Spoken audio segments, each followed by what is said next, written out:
I think I'm going to take the smorgasbord approach and agree with a little bit of something each one said. But let me start with a proposition that the broadcast journalists have a little different role in this whole question of how well did we cover it. I think it's telling that CNBC is not here. They have a lot to answer for, and they duck every possible forum. And it's left to Jon Stewart to take on Jim Cramer. I think that's bizarre and silly of CNBC and the General Electric Company. Because what has happened is, in broadcast financial journalism led by CNBC, we've created a culture where business is now glamorous, but real news analysis is switched out for the big get CEO interview. And what happens is you have corporations choosing the default position.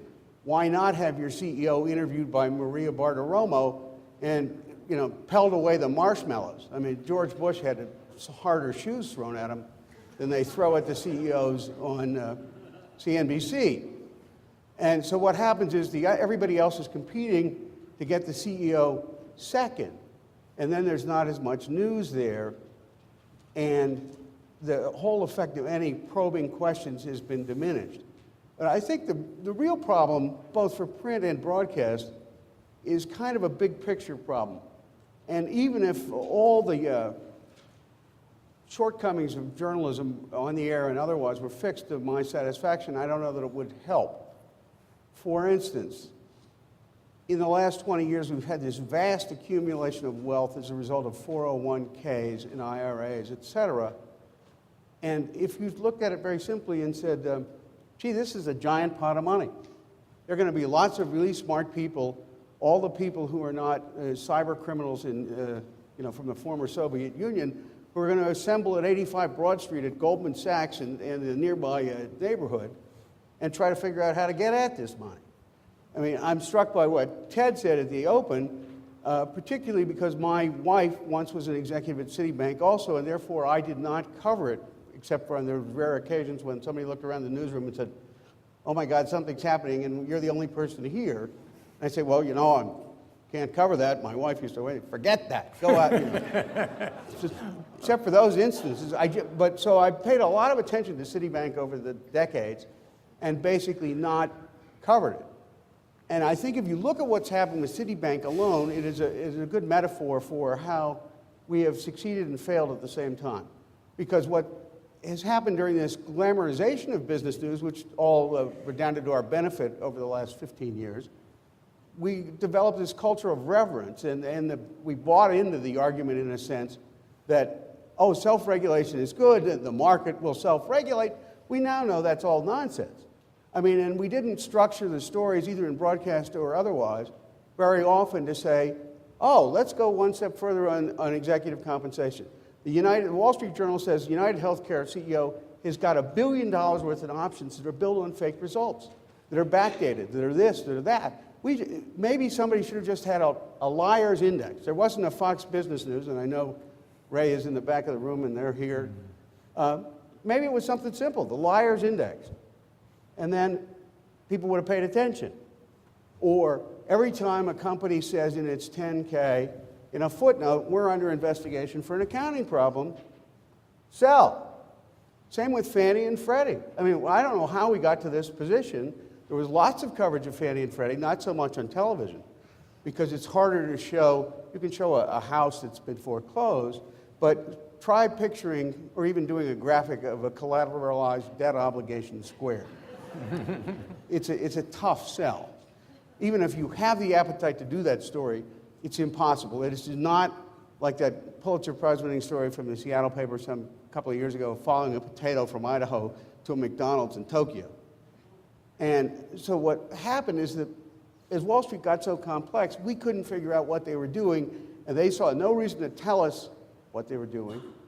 And the notion of public interest that broadcasters once had because they were entitled to the public airwaves went away with cable, even more so with the internet, so you have the quick coverage driving the complicated analysis out of the marketplace.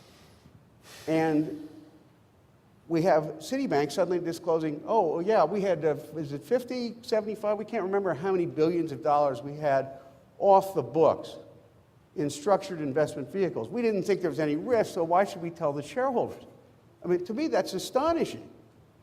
And I guess when that came out, Citibank was probably trading at 25 or 30. I forgot the numbers now. I meant to look them up. So what, except for the Wall Street Journal, there hasn't been a accompanying editorial angle, especially in broadcasting, saying people have to disclose. They have to tell us something. This is not a political issue.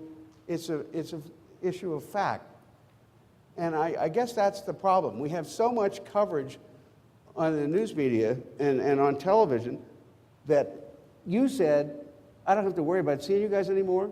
Part of the problem with broadcast coverage and to a lesser degree print coverage is we've sort of adopted the mentality of the White House press corps.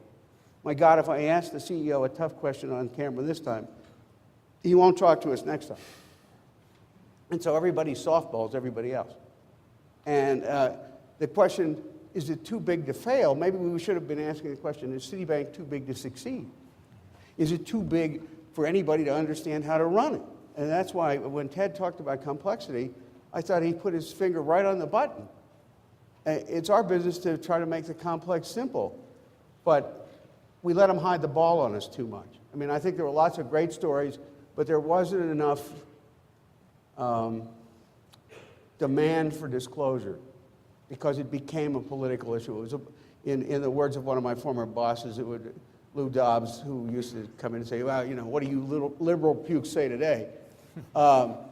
There's this fear that everybody's going to be categorized politically for asking tough questions. I mean, Alan Greenspan got the ride of reverence for decades. I mean, to me, he should always have a footnote. He took $50,000 as a consultant to Charles Keating to help clean up his image during the savings and loan business. And that's the kind of perspective we all forgot, I guess.